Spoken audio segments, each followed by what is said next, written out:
Alhamdulillah Rabbil Alamin. Wassalatu wassalamu ala ashrafil anbiya'i wal mursalin wa ala alihi wa sahbihi ajma'in.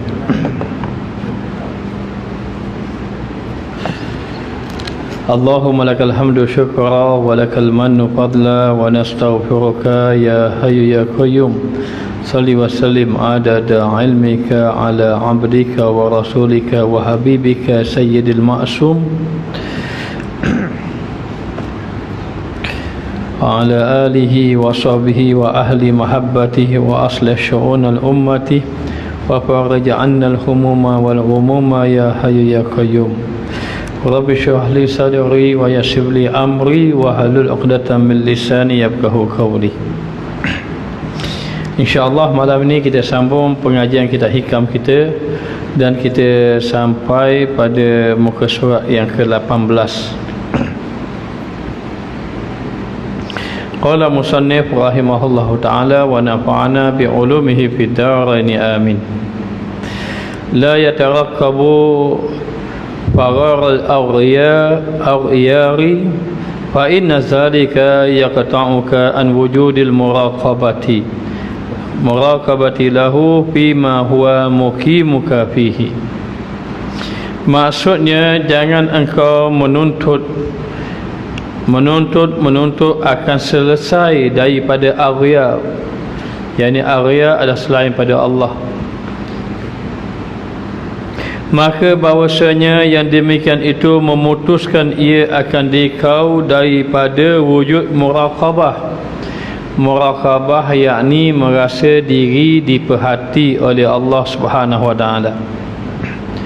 Maka daripada wujud muraqabah baginya pada mendirikan akan dikau di dalamnya, yakni daripada kamu mendirikan ibadahnya di dalam ibadah kepada Allah Subhanahu wa taala.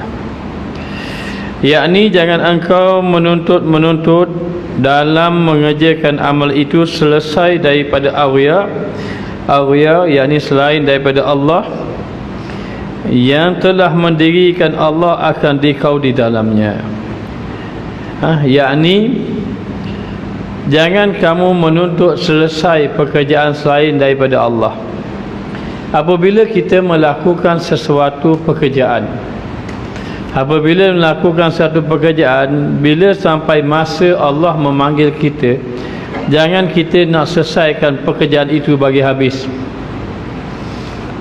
Jangan kamu menuntut selesai akan aghyar, yakni selain daripada Allah Ta'ala. Tak kira kerja ke, kerja cari rezeki ke, kamu bekerja berniaga ke, kerja di jabatan ke, kamu bermesyuarat ke, jangan kamu menuntut selesai perkara itu.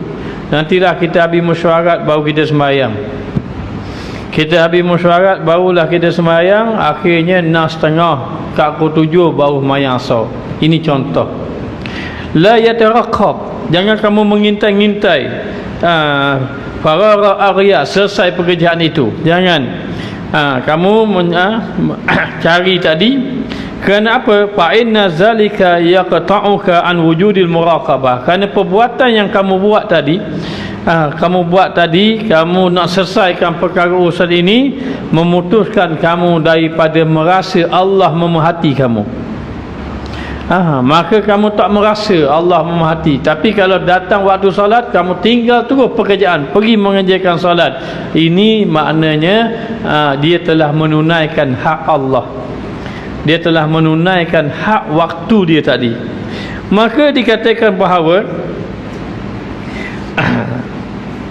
nanti akan menghilangkan rasa kamu diperhati bagi Allah Ta'ala pada yang didirikan akan dikau di dalamnya, yang mana Allah meminta ataupun Allah menetapkan kamu waktu itu waktu mendirikan ibadah.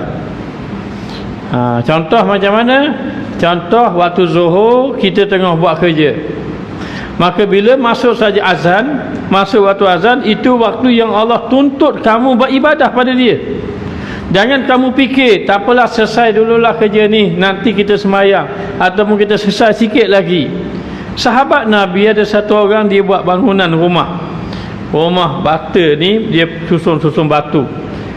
Macam kita ke orang panggil ikat batu lah zaman kita. Ketika mana hampir siap dah itu, hanya satu batu saja, seketul batu nak letak saja, dengar azan, dia angkat, dia letak balik. Orang kata dah pela-pela, orang Terengganu kata, maknanya dah alang-alang angkat batu, letaklah situ sekali. Apa sahabat kata, kalau aku letak batu di situ, aku membesarkan batu ini pada Allah. Sedangkan ini maksud bila Allah menyatakan Allahu Akbar, muazzin menyatakan Allahu Akbar, Allah Maha Besar, tidak ada perkara lain yang lebih besar daripada Allah Ta'ala. La yatarakab, jangan kamu mengintai-ngintai ataupun kamu mencari-cari faragul aghya, nak selesaikan benda yang selain pada Allah. Kerana apa? Wa inna zalika yaq'atuka an wujudil muraqabah. Ini akan menyebabkan kamu tak merasa kamu diperhati oleh Allah. Maknanya akan jatuhlah kamu kepada mengikuti hawa nafsu. Sedangkan yang didirikan akan dikau di dalamnya. Waktu itu Allah suruh kamu dirikan hak Allah.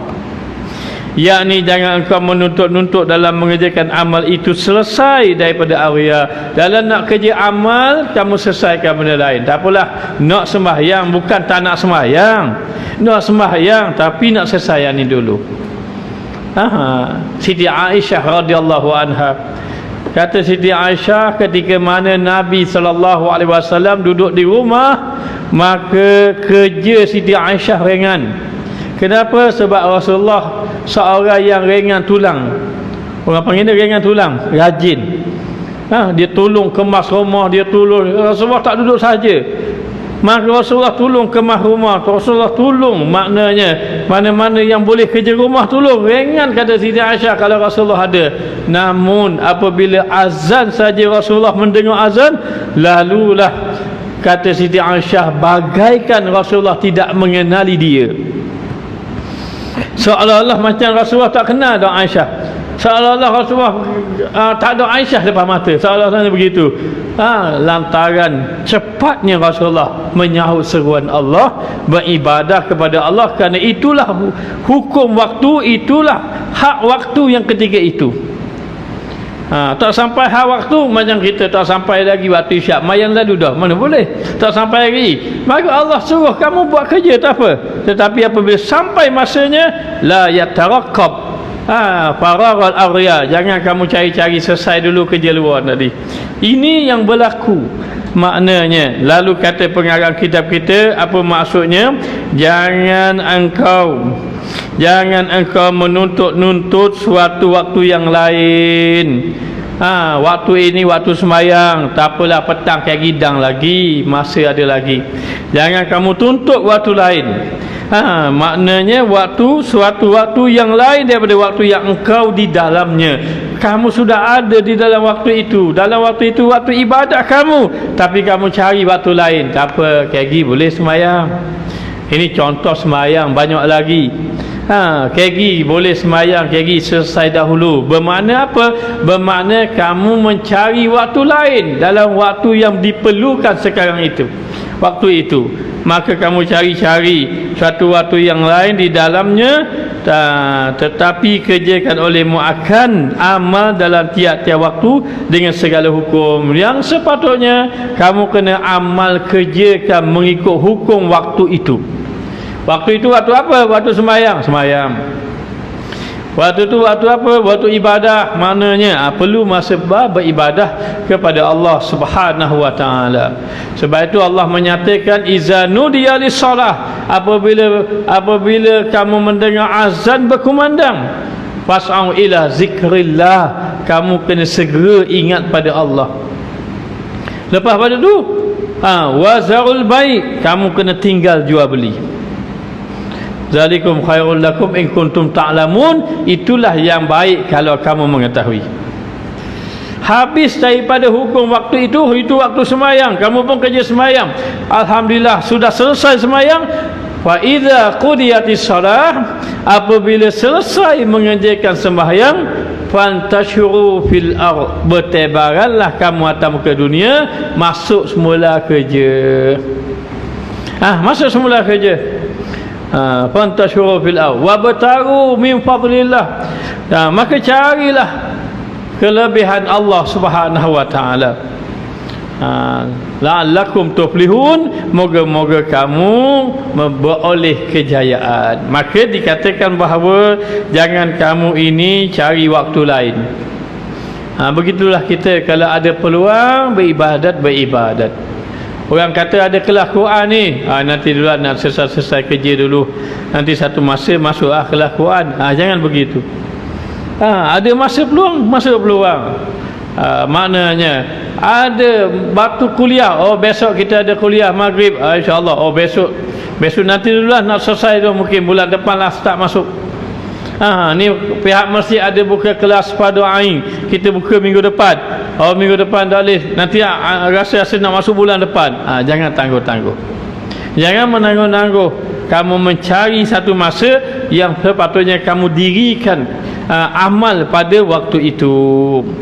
Maka dikatakan bahawa jangan engkau menuntut suatu waktu yang lain daripada waktu yang engkau di dalamnya, tetapi kerjakan olehmu akan amal dalam tiap-tiap waktu dengan segala hukumnya.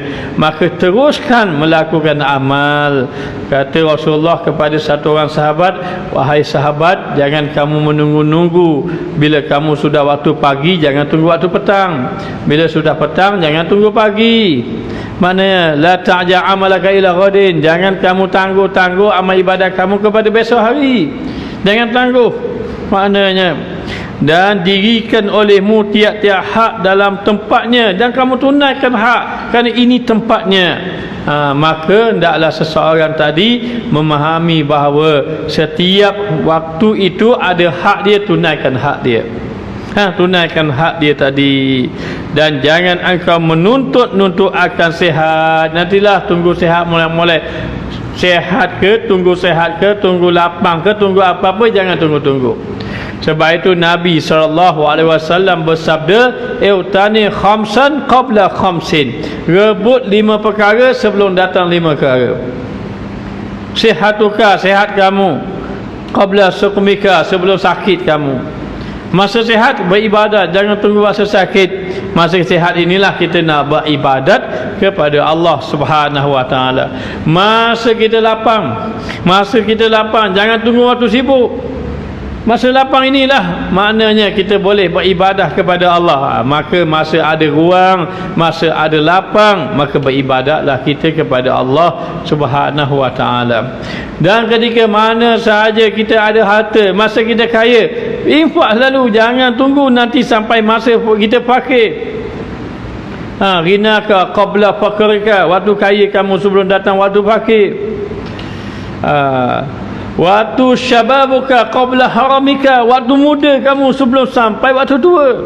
Masa muda beribadat. Dan juga hayatuka qabla mautika, waktu hidup kamu sebelum sampai waktu mati. Selagi mana kita ada ruang, kita beribadah kepada Allah Subhanahu wa taala. Maka jangan menuntut sihat ataupun waktu betul-betul sihat atau waktu betul-betul lapang. Mana-mana ruang yang kita boleh beribadat, terus beribadat kepada Allah. Maka bahawasanya menuntut yang demikian itu membatalkan muraqabah terhadap Allah. Memandang bahawa maknanya kita diperhati oleh Allah Ta'ala. Oleh kerana kita duk tangguh-tangguh, akan menghilangkan rasa kita diperhati oleh Allah Subhanahu Wa Ta'ala. Kerana bahawasanya muraqabah yang kedua itu menghilangkan bagi hak yang awal. Baik, ini hak yang awal. Sekarang ini masa dia panggil yang awal. Yang kita nak tangguh tu dia panggil masa yang kedua. Hari ini hari kita beramal, nak tangguh besok masa kedua. Kalau kita pergi masa kedua, kita boleh ambil tak masa yang pertama? Tak boleh ambil. Tidak boleh ambil dah. Maknanya demikianlah dia kata, hak kamu ni hak yang pertama, hak pertama. Jangan kamu ini menghilangkan hak pertama dan ingin mengambil hak yang kedua. Tidak boleh sama sekali. Orang tinggal puasa, dia tinggal puasa bulan Ramadan, tidak ada uzur, tidak ada sebab dia tinggal puasa. Rasulullah sallallahu alaihi wasallam menyatakan bahawa sesiapa yang meninggalkan puasa dengan sengaja lalu dia mengqadhakan puasanya itu seumur hidup, tidak akan dapat menyamai kehilangan bulan Ramadan yang ditinggalkan. Abdul Rahman ibn Auf, seorang yang kaya raya, satu hari dia ni bawa barang-barang perniagaan, lalu barang-barang perniagaan ni begitu laris, begitu laku, dia gembira ketika itu. Lalu azan berkumandang, dia biasanya sudah ada di masjid, tapi dia tengok perniagaan dia, orang berebut-rebut beli barang dia. Akhirnya apa yang berlaku? Yang berlaku dia terlewat sembahyang. Bila terlewat sembahyang, dia nak tukar. Lewat waktu sembahyang dia nak tukar dengan amal yang lain. Apa dia buat? Dia infak harta dia. Segala perniagaan hari ini yang dia untung, dia keluar habis pada jalan Allah. Tak ada untung dia hari ini. Bahkan hak jualan hari ini dia infak, kemudian unta-unta dia infak, hamba-hamba dia merdeka. Dia tanya Rasulullah, "Ya Rasulullah, tadi saya tak sempat, saya lewat sikit sembahyang dengan Rasulullah, tetapi saya telah infak harta saya pada jalan Allah banyak sekian-sekian. Boleh sama tak?"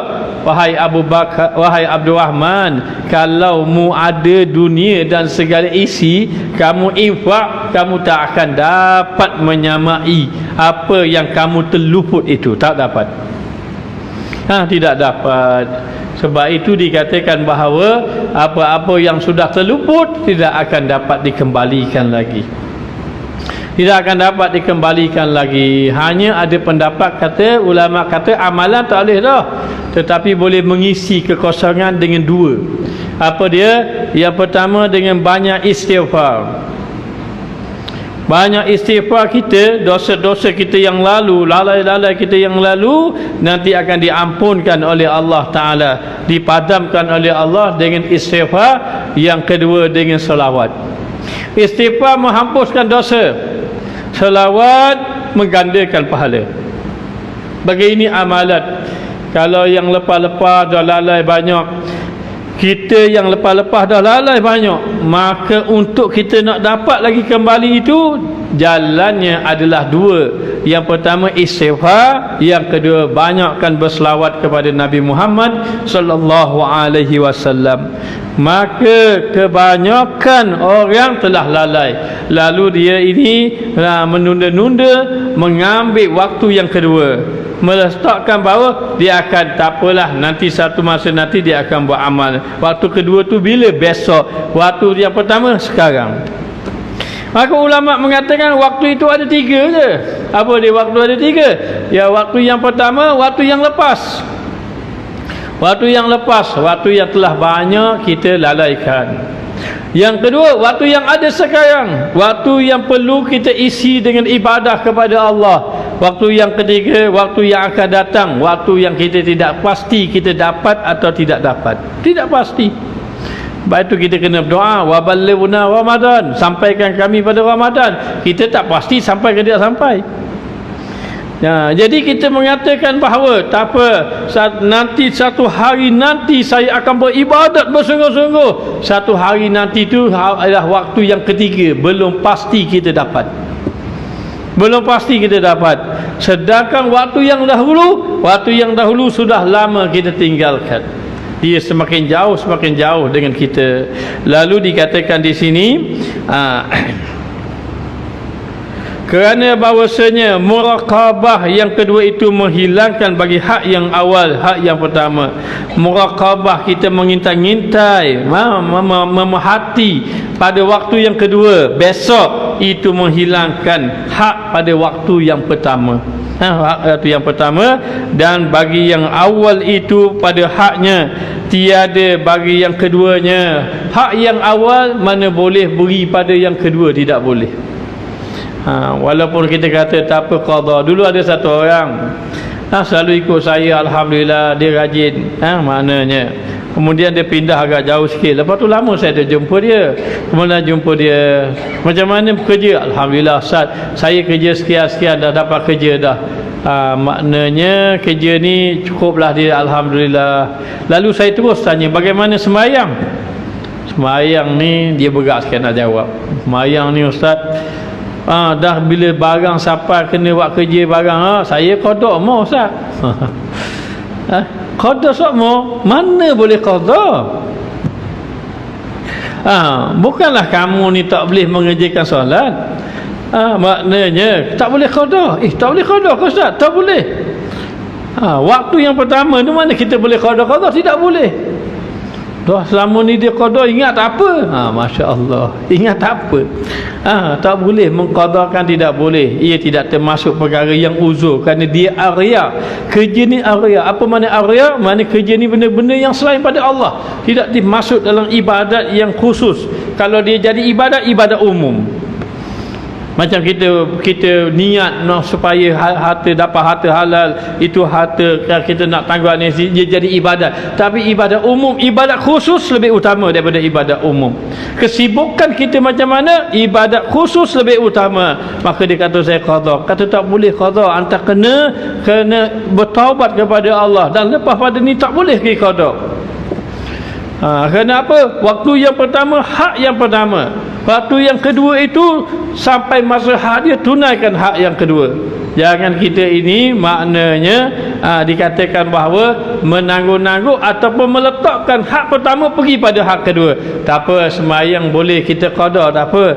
Bila kegilah lepas maknanya lepas pada tu nak qada, tidak boleh.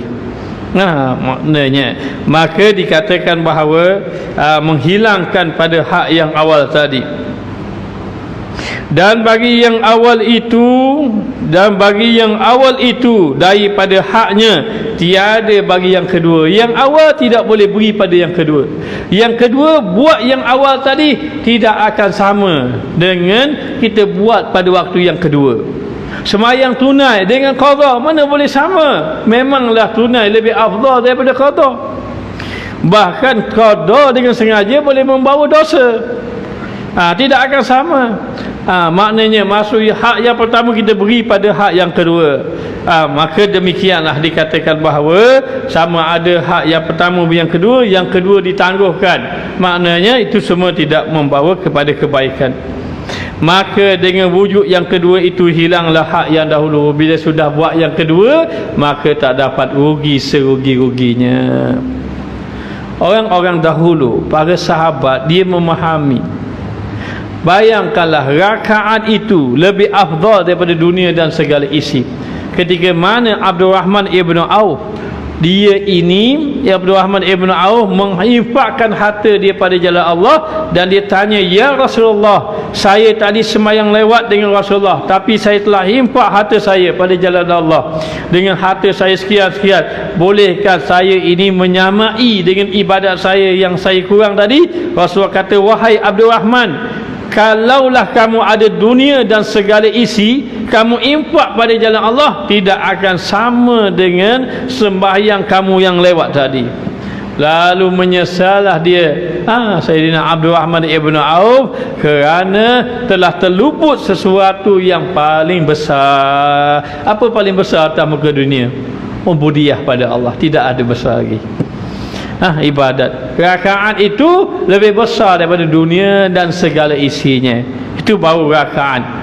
Satu rakaat pun mana boleh menandingi dunia dan segala isi. Maka demikianlah dikatakan bahawa seseorang tadi jangan kamu tangguhkan waktu kedua tadi. Waktu pertama masuk kepada waktu yang kedua, maka ini akan merugikan. Hilang hukum yang pertama tadi, hilang hak yang pertama tadi.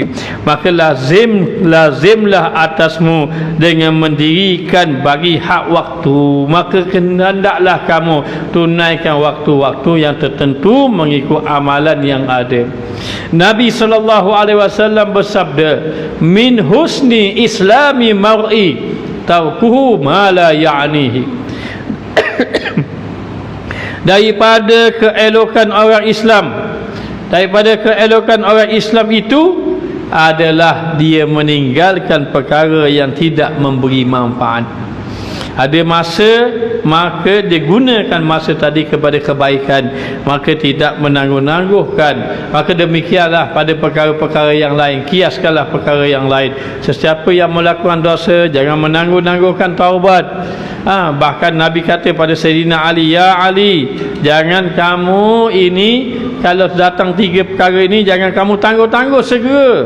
Apa dia? Yang pertama, kalau ada anak perempuan yang boleh kahwin dah, ada lelaki yang bersesuai, kahwin dia cepat-cepat, jangan tangguh-tangguh. Yang kedua, yakni apabila ada jenazah, bila ada wafat kematian, cepat-cepat, jangan tangguh-tangguh. Yang ketiga, apabila sampai waktu sembahyang, jangan tangguh-tangguh. Dan termasuk juga kalau sudah ada duit untuk bayar hutang, cepat-cepat, jangan tangguh-tangguh. Kerana apa? Kerana hak pertama dia tetap hak pertama. Kita tangguh yang kedua tadi, boleh jadi hilang hak yang pertama tadi. Hilang hak yang pertama. Maka ada satu kisah diceritakan bahawa satu orang lelaki ahli ibadat, dia tertipu dengan satu tipu daya. Apa dia? Dia beribadat kepada Allah, kuat dia beribadat, ibadat, tiba-tiba datang syaitan, datang iblis. Datang iblis menyerupai manusia biasa, lalu puji dia, Allah, kuat sungguh kamu ibadat, bagus. Kamu tahu tak aku ni siapa? Aku ni iblis, katanya. Aku ini iblis. Kamu beribadat, aku dah tengok apa mengenai kematian kamu. Kematian kamu akan mati 40 tahun lagi.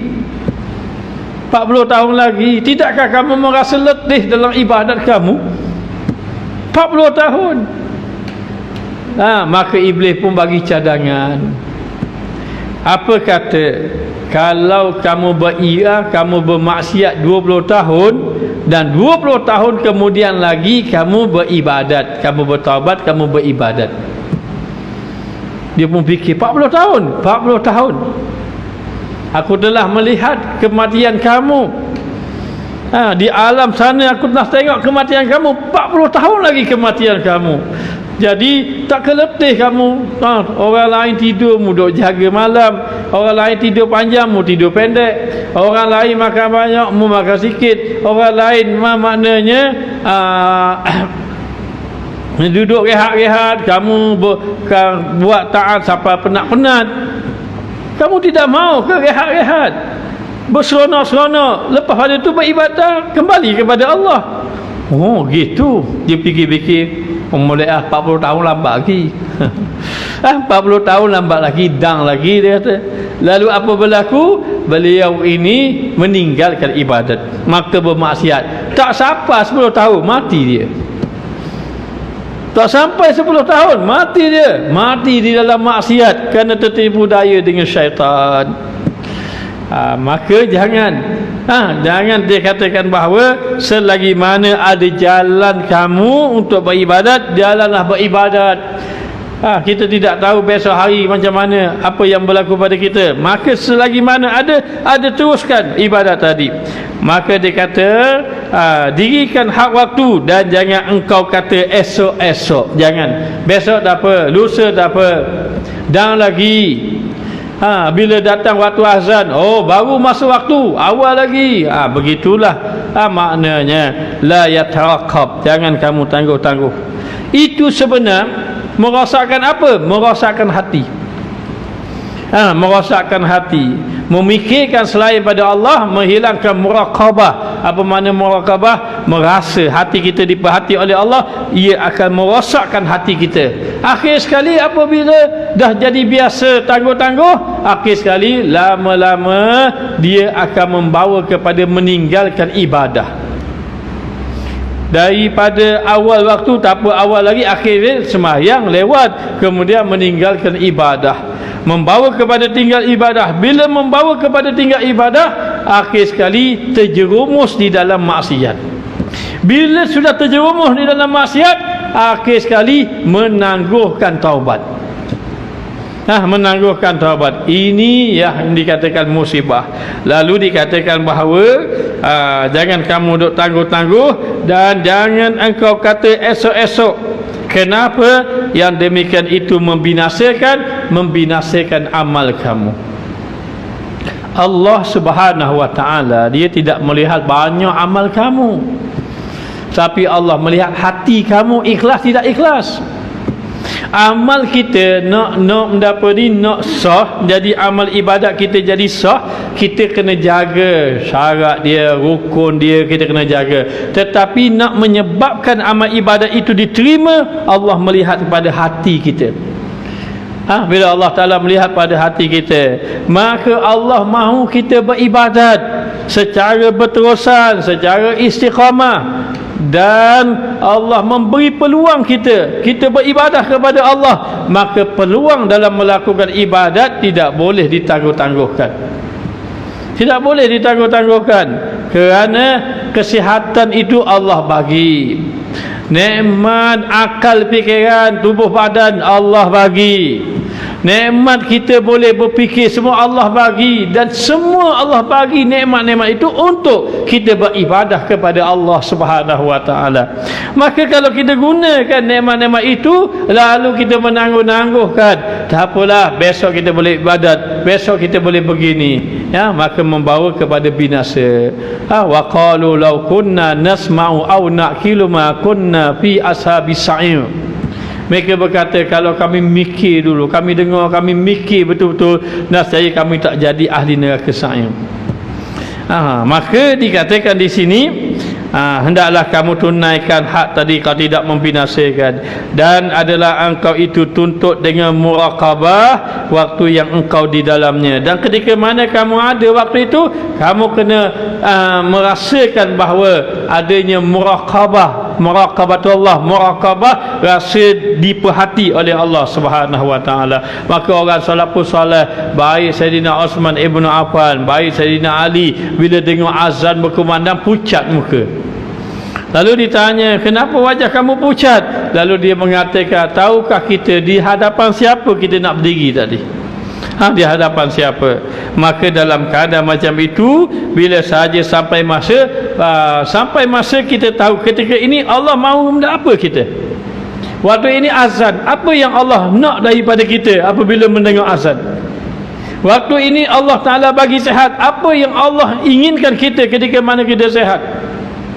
Allah inginkan kita bermaksiat ke? Allah Ta'ala inginkan kita taat?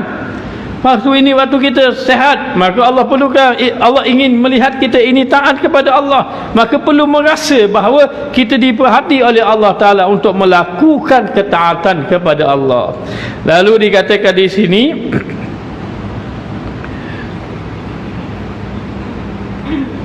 jangan engkau menuntut bagi waktu lainnya, dan maka hendaklah jangan engkau selesaikan dalam waktu, dalam segala waktu, kerana tiada terangkat segala hukumnya. Jangan kita nak selesai habis waktu ibadat kita ambil pun dah habis lalu.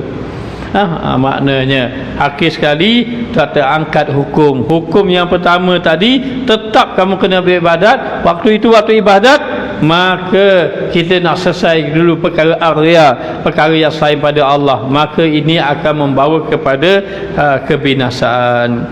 Dan tiadalah kesudahan bagi isyiral dunia, sungguh tak habis-habis kesibukan dunia. Mana habis sibuk dunia? Tidak akan habis. Dunia ni apa? Dunia ini sesuatu yang kita kejar tak dapat-dapat, ataupun sesuatu yang kita dapat tak puas-puas ataupun sesuatu yang kita ada kita akan tinggalkan. Sesuatu yang kita milik akhirnya kita tinggalkan. Yang kita letih-letih usahakan akhir sekali menjadi milik orang lain. Tak apa. Lalu kata Hatim Ibnu Asham mengatakan bahawa, aku duk tengok orang duk sibuk-sibuk sesuatu yang dia suka, dia duk sibuk-sibuk dengan perkara-perkara ini, dia cari, akhirnya dia tinggalkan juga. tak bawa pun. Rupanya yang dia cari-cari tak bawa. Lalu aku fikir, baik aku cari benda yang aku bawa. Baik aku cari benda yang aku bawa. Lalu aku duk fikir yang aku bawa ibadat rupanya. Yang aku duk letih siang malam duk cari, duk fikir. Aku tinggal rupanya. Akhirnya aku fikir, aku baik aku duk sibuk dengan apa yang aku bawa daripada aku sibuk dengan apa yang aku tinggal. Sibuklah dengan apa yang kita bawa daripada sibuk dengan apa yang akan kita tinggal. Lalu kata Hatim bin Asam, kalau begitu aku nak sibuk dengan ibadah kepada Allah Subhanahu wa taala. Ini pandangan mata hati orang yang bijaksana. Maka dikatakan bahawa tiadalah kesudahan bagi isytighal dunia, tidak akan habis dengan kesibukan perkara dunia, seperti yang dikata oleh setengah daripada mereka itu ahli-ahli tasawuf. Maka tiadalah lepas seseorang daripada dunia akan hajatnya, tak habis-habis sampai kepada mati, tak habis-habis. Maknanya kita begitulah. Nabi SAW memberitahu hal dunia ini. Manusia ni kalaulah dia dapat satu lembah emas tak cukup, dia akan nak lagi jadi 2 lembah emas. Akhirnya tidak cukup. Maka jadi sukalah dia dengan mengumpulkan akan harta. Mengumpulkan akan harta ini tidak salah kalau dia ada beberapa keadaan. Satu dia panggil hal, keadaan yang memerlukan. Yang kedua dia panggil qasad, tujuan kita mengumpul harta, mesti tujuan agama. Yang ketiga dia panggil zikrul hujjah, kata Imam Ghazali, iaitu mengingatkan akan tujuan ataupun tujuan matlamat dia ini mengumpulkan harta. Kalau mengumpulkan harta untuk agama, maka tidak jadi masalah. Tapi pastikan benar-benar bila mendapat harta tadi pada agama. Tetapi seandainya dengan sebab kita duk sibuk dunia, akhir sekali lalai kepada Allah Subhanahu wa taala. Betapa ramai orang yang ahli masjid tiba-tiba berkecimpung dengan dunia, meninggalkan masjid. Betapa ramai dengan orang yang ahli Quran, ahli ilmu, tiba-tiba berkecimpung dengan dunia, akhir sekali meninggalkan dunia. Maka ya maknanya hati-hati, waktu kita ini digunakan kepada kebaikan, jangan ditangguh-tangguh lagi. Maka tak akan habis-habis dunia tadi, tak lepas daripada dunia hajatnya. Dan tiadalah berkesudahan maksud, tidak berkesudahan maksud, melainkan kepada suatu maksud. Habis maksud ni nak lagi hal ni, habis yang ni nak lagi yang ni. Maknanya begitulah dunia. Kita baru beli kacir, tubik pula usaha. Maknanya baru beli rusa, keluar pula kelisa. Allah, macam-macam keluar. Dah kerja. Jadi begitulah gambaran. Dah tunjuk dah gambaran dunia. Dulu satu ketika saya bawa anak-anak berjalan, maka ada satu orang doktor lah, dia sahabat kita, nak pergi rumah dia, tapi tak kenal pergi rumah dia, kata kawasan tu lah. Kita pun pergi lah. Ada kawasan tu, kawasan perumahan yang baru buka, ada 2, 3, 4 buah rumah lah. 2, 3, 4 buah rumah. Banyakkan rumah yang 2, 3, 4 buah pun tengah buat lagi. Ada dah rumah dah siap tu. Antara rumah-rumah yang siap tadi tu, kita pun tak tahu rumah mana. Kita kata anak kita, kokoh tu rumah ni kita nak pergi ni. Bapaknya rumah besar. Rumah tu kan? Kata doa bukan rumah lain. Rumah ni besar sangat. Kita kata telefon betul rumah tu sungguh. Rumah dia besar kali. Selang 5 tahun kita pergi, rumah dia kecil kali. Tengok rumah belakangnya besar lagi, tapi ni besar lagi, tu besar lagi. Dulu rumah ni besar kali, lepas ni kita tengok dah jauh, rumah ni kecil kali.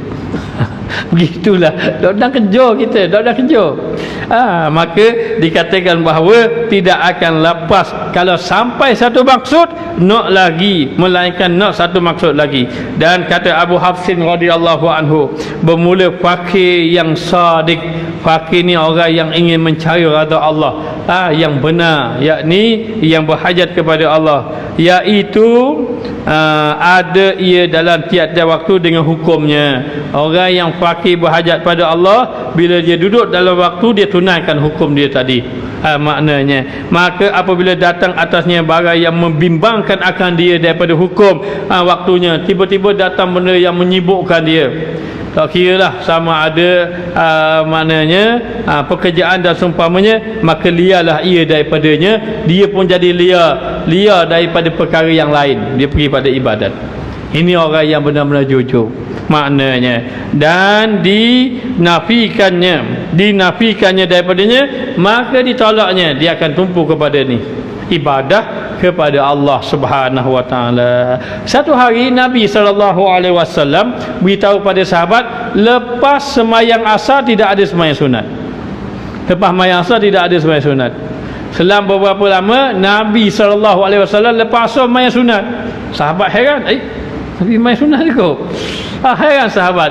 Lalu sahabat bertanya, ya Rasulullah, dulu Rasulullah kabur jangan ada semayang, jangan semayang sunat. Tapi hari ini Rasulullah semayang sunat. Rasulullah mengatakan, tadi selepas zuhur aku disibukkan dengan tetamu sampai tidak sempat sembahyang ba'diyah zuhur. Jadi Rasulullah sembahyang itu sembahyang qadha kerana tertinggal sembahyang sunat. Maknanya, maka itu dalam bab sembahyang sunat, kemudian menyambut tetamu pun ibadat, maka boleh mengambil yang mana lebih utama. Itu tidak ada masalah. Tetapi kalau kita ini hukum yang pertama itu ibadat, kita mengambil arya dalam bani arya, yakni selain pada ibadat, maka inilah dikata menyebabkan kamu akan hilang rasa pandangan hati kamu kepada Allah Subhanahu wa taala. Kata Sahal ibnu Abdullah As-Susturi radhiyallahu anhu, apabila malam engkau, maka jangan engkau mengira-ngira akan siang, dan sampai malam beribadat, jangan kira siang besok, hingga engkau sempurnakan malam engkau. Dan molek malam ni rasa nak baca Quran, buka Quran besok Quran dah buka dah, besok jangan, dah sudah malam jangan kira-kira besok, dan datangkan hak Allah Ta'ala di dalamnya. Dan demikian pula apabila siang hari, bila sampai siang hari jangan tunggu malam. Moleklah siang hari nak zikir ni, malamlah zikir, jangan begitu. Dan ditanya orang, Sahal radhiyallahu anhu, tak kala mana berubah istirahat fakir, bila boleh berubah istirahat fakir ini? Maka katanya, apabila tiada dilihat yang lain daripada waktu yang ada di dalamnya, boleh berubah. Boleh berubah, kita ambil waktu yang akan datang, boleh. Ini kita akan bicara akan datang, tapi saya bagi contoh saja.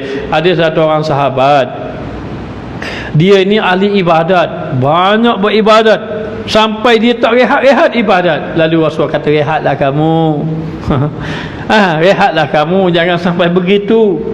Jangan sampai begitu, rehat kamu. Dia kata, ya Rasulullah, saya kuat Rasulullah, saya muda lagi, saya kuat. Jadi masa saya muda ni, saya nak kuat-kuat sungguh ni. Lepas pada tu Rasulullah bagi nasihat dia, ya kamu muda, tapi kamu perlu simpan lagi tenaga, nanti banyak ada ibadat-ibadat, rehat-rehat dulu. Sampai Rasulullah suruh dia rehat, kuat sangat dia beribadat. Tetapi akhirnya dia semangat beribadat, dia terus buat amal ibadat. Selang beberapa lama dia tak berapa sihat. Bila tak berapa sihat, akhir sekali, tapi kawan-kawan dia banyak lagi ibadat pada dia. Maknanya apa? Bila Rasulullah, dia kata, Allah, kalau aku ikut nasihat Rasulullah, mungkin aku tak jadi gini. Jaga-jaga, jangan. Jangan. Maknanya ada masa hak kita ni kita kena tunaikan hak kita tadi. Dan ada bahagian istirahat, kita ambil bahagian ni, gunakan waktu yang kedua, boleh. Tapi itu yang macam mana? Itu kalau nak tahu kok, kita tunggu akan datang pula kuliah. Maknanya itu kuliah akan datang insya-Allah. Tapi tak tahu sempat ke tidak sempat. Kalau dok, kita lepas raya kalau dipanjangkan umur insya-Allah. Jadi apa yang dikatakan oleh pengarang kitab kita ini, jangan tangguh-tangguhkan amal. Ada waktu masa yang utama, maka gunakan yang utama. Maka kita tangguh-tangguh menyebabkan rosak hati kita, menyebabkan kita jauh dengan Allah Ta'ala. Jadi sekadar ini saja yang dapat disampaikan. InsyaAllah saya minta maaf banyak-banyak sebelum kita masuk Ramadan ini kalau ada salah silap. Moga-moga kita bertemu lagi insyaAllah di masa akan datang. Bismillahirrahmanirrahim. Rabbana zalamna anfusana wa illam taghfir lana wa tarhamna lanakunanna minal khasirin. Wa sallallahu ala sayyidina Muhammad wa ala alihi wa sahbihi wa sallam. Walhamdulillahi rabbil alamin.